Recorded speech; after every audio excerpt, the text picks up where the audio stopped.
ഒരാളിപ്പോൾ എന്നോട് ചോദിച്ചതാണ് അവതാരങ്ങളിൽ വെച്ച് ഏറ്റവും പവർഫുൾ ആൻഡ് മാസ് ഏതാണെന്ന്. അതിന് ഒരേ ഒരു ഉത്തരം മാത്രമേ ഉള്ളൂ. പലർക്കും പല ഉത്തരങ്ങളുണ്ടായിരിക്കാം. കാരണം ക്യാരക്ടർ ഇഷ്ടപ്പെടുന്ന ആളുകൾ ക്യാരക്ടർ വൈസ് രാമനെ മാസമായിട്ട് കാണുന്നുണ്ടായിരിക്കാം. പിന്നെ ടാക്ടിക്സ് ബുദ്ധി ഇഷ്ടപ്പെടുന്ന ആളുകൾ കൃഷ്ണനെ മാസമായിട്ട് കാണുന്നുണ്ടായിരിക്കാം. പിന്നെ നമ്മളെ പോലുള്ള സിംഗിൾ പസങ്കുകൾ ഒറ്റയ്ക്ക് വന്നെല്ലാം നേടിയ സിംഗിൾ മോൺസ്റ്റർ പരശുരാമനെ മാസമായിട്ട് കാണുന്നുണ്ടായിരിക്കാം.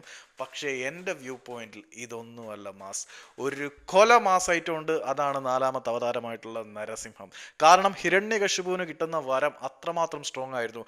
മനുഷ്യനാലോ മൃഗമാലോ കൊല്ലപ്പെടാൻ പാടില്ല, ആയുധങ്ങളാൽ കൊല്ലപ്പെടാൻ പാടില്ല, അകത്ത് വെച്ചോ പുറത്തു വെച്ചോ മരണപ്പെടാൻ പാടില്ല, ധരിത്രിയിലോ ജലത്തിലോ ആകാശത്തിലോ വെച്ച് കൊല്ലപ്പെടാൻ പാടില്ല. ഇങ്ങനെ ഒരു തരത്തിലും മരണം പറ്റാത്ത ഒരു കോംപ്ലിക്കേറ്റഡ് സാധനം തന്നെയായിരുന്നു ഹിരണ്യകശിപുവിന് കിട്ടിയ വരം. ഒരിക്കലും മരിക്കില്ല എന്ന് ഹിരണ്യകശിപു ഇങ്ങനെ ആക്രോശിച്ച് നടക്കുന്ന സമയത്ത് യാ മോനെ തൂളും വളർന്നൊരു വരവുണ്ട് നരസിംഹണ്ണൻ.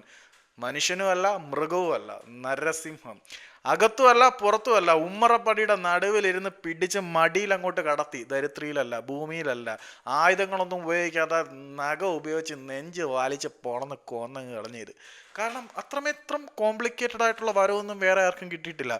അകത്തോ പുറത്തോ വെച്ച് വധം നടക്കാൻ പാടില്ല, ആയുധങ്ങളാൽ കൊല്ലപ്പെടാൻ പാടില്ല, മനുഷ്യനാലോ മൃഗത്താലോ കൊല്ലപ്പെടാൻ പാടില്ല, ധരിത്രിയിലോ ഭൂമിയിലോ ആകാശത്തിലോ ദേവന്മാരോ അസുരന്മാരാലോ കൊല്ലപ്പെടാൻ പാടില്ല, രാക്ഷസന്മാരാലോ കൊല്ലപ്പെടാൻ പാടില്ല. ഇതൊന്നുമല്ലാത്ത നരസിംഹം എന്ന അവതാരം തൂണ് പിളർന്നു വന്ന് അകത്തും പുറത്തും അല്ലാതെ വാതിൽപ്പടിയിലിരുന്ന് ഭൂമിയിലോ ആകാശത്തിലോ ജലത്തിലോ അല്ലാതെ സ്വന്തം മടിത്തട്ടിലിട്ട് ആയുധങ്ങളൊന്നും ഉപയോഗിക്കാതെ നഖം കൊണ്ട് വലിച്ച് കീറി അങ്ങ് കൊന്നു കളഞ്ഞു.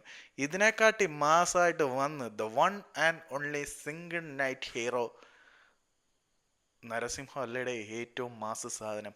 എൻ്റെ കോൺസെപ്റ്റ് അതാണ്. പിന്നെ നിങ്ങളുടെ കോൺസെപ്റ്റ് ഉണ്ടെങ്കിൽ ഒന്ന് സജസ്റ്റ് ചെയ്ത് വിട്ടു.